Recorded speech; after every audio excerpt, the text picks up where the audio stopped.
বাড়িতে থাকা সামান্য কিছু উপকরণ দিয়ে এই চকোলেটের রেসিপিটা বানিয়ে নিতে পারো। এটা খুব তাড়াতাড়ি হয়ে যায় আর খেতেও খুব ভালো হয়।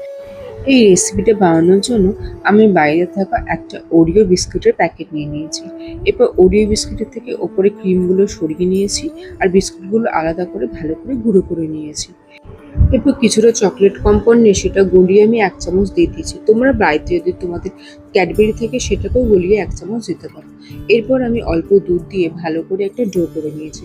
এরপর এর থেকে বলের সাইজে ছোট ছোট করে গোল্লা করে নিয়েছি। এরপর এর মধ্যিখানে একটু চেপে ওরিওর যে ক্রিমটা ছিল সেই ক্রিম দিয়ে দিয়েছি, সঙ্গে দিয়ে দিয়েছি দুটো ভাজা বাদাম দিয়ে ভালো করে মুখটা বন্ধ করে আবার বলের আকারে গড়ে নিয়েছি। এইভাবে প্রত্যেকটা আমি বানিয়ে নিয়েছি। অন্যদিকে একটা বাটিতে মিল্ক কম্পাউন্ড নিয়ে সেটাকে ভালো করে গলিয়ে নিয়েছিলাম। তোমরা চাইলে মিল্ক কম্পাউন্ড না নিয়ে চকলেট কম্পাউন্ড বা ক্যাডবেরি গলিয়েও দিতে পারো।